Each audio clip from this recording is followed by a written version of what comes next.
Nessa semana o governo teve uma derrota importante no parlamento, no Congresso, referente ao saneamento. O Lira vem pedindo melhora no diálogo entre o governo e os parlamentares. O senhor estuda uma mudança na articulação política? Não, hipótese alguma. Hipótese alguma. O Padilha é o que o país tem de melhor na articulação política. O fato de você, muitas vezes, acertar ou muitas vezes você errar, nós temos que pensar o que aconteceu. Quando você governa, você faz um acordo com a Câmara, com o Senado, sobre a aprovação de uma medida, e você tem que cumprir alguma coisa, você tem que cumprir. O que está se queixando os deputados, o que estão se queixando, os senadores ainda não chegou no Senado, de que o governo tarda atender às reivindicações, que o governo promete uma coisa, o cara, sabe, quer participar de um ministério, o cara tem um funcionário que ele indicou que é tecnicamente competente, ou seja, se você concorda com ele e você prometeu, então você tem que fazer. Você não pode prometer e não fazer. E eu acho que a coisa mais barata e mais eficaz é a gente cumprir aquilo que a gente promete. Eu digo sempre por nossos ministros o seguinte: tudo que você trata e não cumpre, fica muito mais caro depois. Se você tem que mudar uma lei qualquer para ganhar R$1 bilhão, para o governo ganhar R$2 bilhões, ou para o governo não perder esse R$1 bilhão, quando você demorar para aprovar, você vai perder 4 ou 5. Então, é preciso que a gente seja eficaz em tudo que o governo faz, que ele abrir a boca e prometer, nós temos que cumprir. Se não pode cumprir, não prometa. Essa é a lição de vida que eu tenho.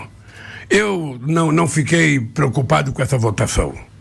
Primeiro porque eu sei que os deputados vão votar favorável, porque é uma política de saneamento que é uma revolução no país. É a primeira vez que a gente faz uma proposta de saneamento no Brasil capaz da gente envolver, sabe, em parceria público-privada, o fim, sabe, da falta de saneamento básico no Brasil.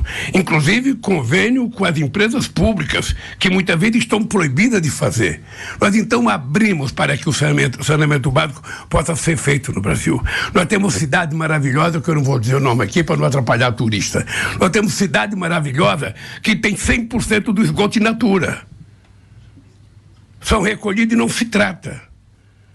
E as pessoas têm que compreender que cuidar do tratamento de esgoto, cuidar do saneamento básico, não é cuidar só do esgoto, é cuidar da saúde, é cuidar do desenvolvimento, sabe? É cuidar do respeito ao turista que frequenta o Brasil, é cuidar das nossas crianças.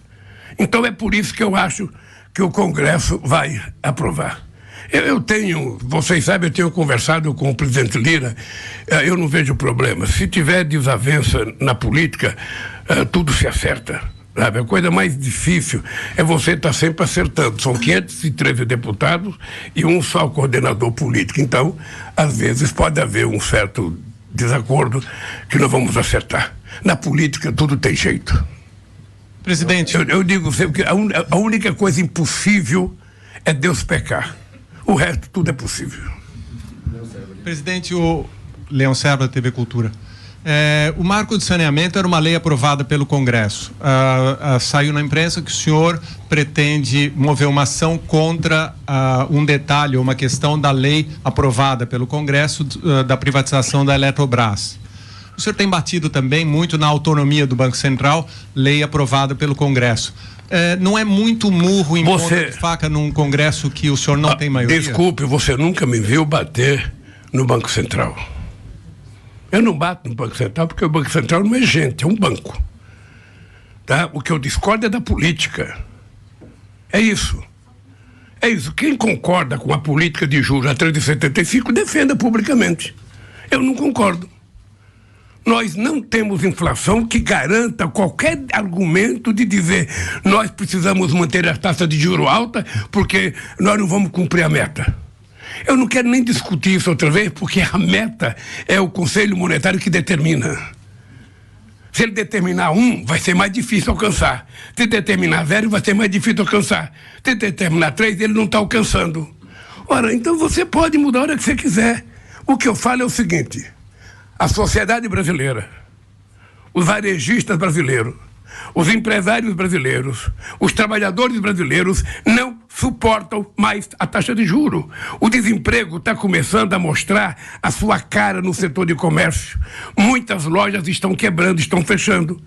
Então, se a gente quiser gerar emprego no país, nós vamos ter que ter crédito. Crédito para o trabalhador, crédito consignado, nós vamos ter que ter crédito para o pequeno e médio empreendedor individual, nós vamos ter crédito para as grandes empresas. Senão o país não cresce. Então, todas as críticas que eu faço, veja, eu não entrei contra a privatização da Eletrobras. Eu ainda pretendo entrar. O que eu entrei foi o seguinte, eu vou lhe dizer uma coisa. A Eletrobras, ela foi privatizada. O Estado brasileiro tem 43% das ações e nós só temos 8% dos votos. Tá? Você que é jornalista, pense depois se é possível uma coisa dessa. A segunda coisa é que na privatização da Eletrobras, se o governo quiser comprar de volta, o governo tem que pagar 3 vezes o preço oferecido por outro comprador. É isso, você está com um cara estranhando? É isso que foi feito. Além do que, os diretores aumentaram o seu salário de 60 para 360 mil reais por mês. E além disso, um conselheiro, para fazer uma reunião, ganha 200 mil reais por mês. Como é que é possível um país que tem 33 milhões de pessoas passando fome conviver com uma situação dessa? Então, veja, eu não tenho um projeto do Lula, ou seja, eu tive a melhor experiência de inclusão social que o Brasil já teve. É isso que eu estou tentando fazer. Eu estou tentando recolocar para o povo brasileiro o país sadio, o país do emprego, da alegria, o país da esperança, o país da fé, o país do sorriso. Eu já consegui uma vez, 2 pesquisas que a ONU fez em 2008 ou 2009, o Brasil era o país que tinha mais esperança e o país mais alegre do mundo. Por que o país se transformou no país do ódio, no país da fake news, no país em que predomina a mentira sistematicamente por um bando da parte política brasileira? Então, este país eu vou brigar muito com ele, porque eu acho que o Brasil é um país de paz. O Brasil é um país de alegria, de fé, de esperança, de solidariedade. É isso que eu quero que o Brasil volte a sorrir.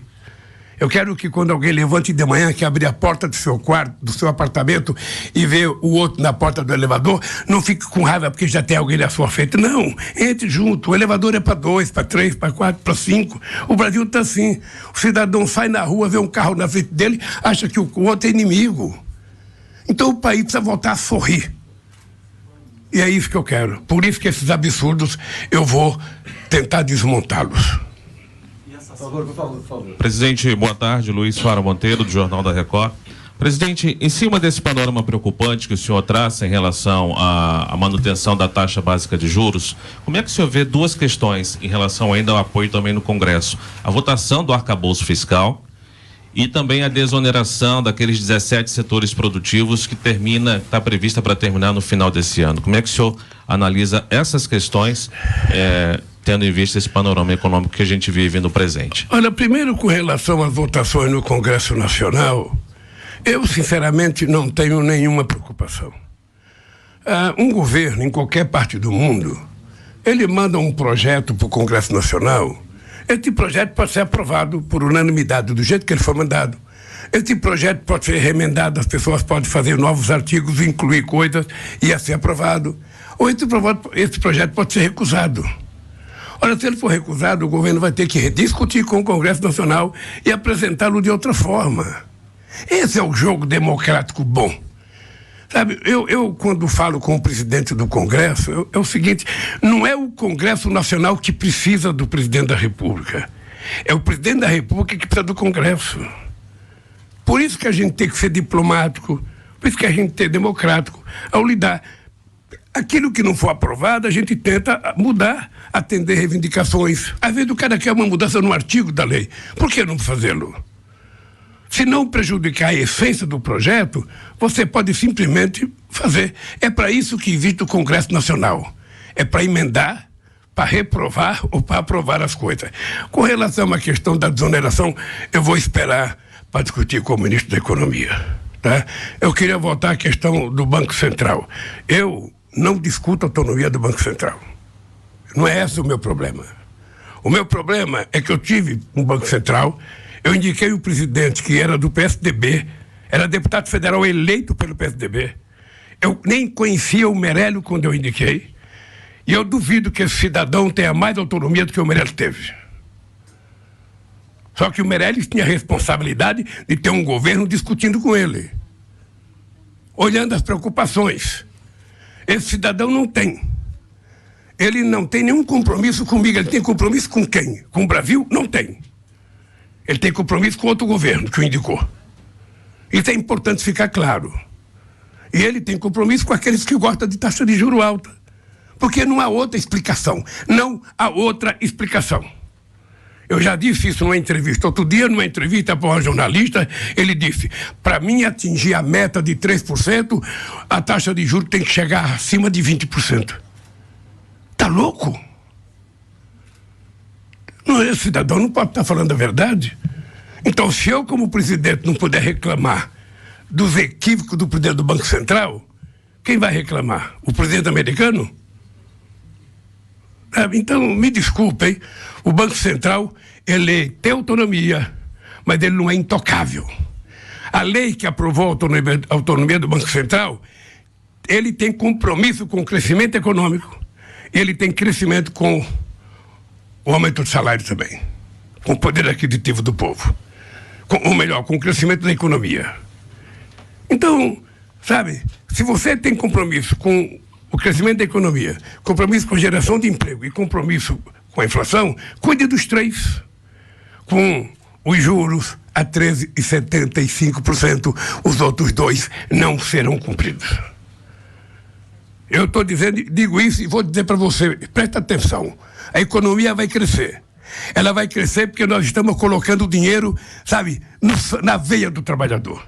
Nós estamos retomando todas as políticas públicas que deram resultado. Todas. E se o dinheiro não estiver rodando no bolso do trabalhador, não tem emprego. Não tem melhoria da qualidade de vida nem no Brasil, nem em lugar nenhum do mundo. Então, nós vamos cuidar. Porque, na minha opinião, é o emprego que dá dignidade à pessoa humana. Ele ser autossuficiente para cuidar da sua família sem precisar de favor de ninguém.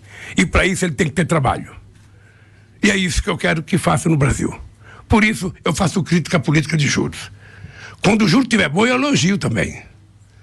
Quando o juro estiver na medida que eu acho que dá para a economia funcionar, vocês estão lembrados, gente, faz pouco tempo. Quando o Meirelles aumentava a taxa de juros, eu baixava a taxa de TJLP no BNDES. Para quê? Para poder fazer investimento na indústria. Agora acabou com a TJLP. Então, veja, eu preciso de um país que tenha o Banco do Brasil com capacidade de emprestar. Eu tenho que ter a Caixa Econômica com capacidade de emprestar. Eu tenho que ter o BNDES com capacidade de emprestar. O BNB e o BADA com capacidade de emprestar. Porque se não tiver dinheiro circulando, não tem desenvolvimento econômico. Então esse é o meu dilema. Se for preciso fazer um esforço muito grande, se for preciso fazer acordo com o empresário para reduzir preço, para vender geladeira, para vender fogão, para vender carro. No Brasil não tem mais carro popular. O carro popular acho que é 70, 80 mil reais. Como é que um pobre que trabalha pode comprar um carro de 70 mil reais? Sabe? Então, essas coisas que nós já mudamos uma vez e, se Deus permitir, nós vamos mudar outra vez.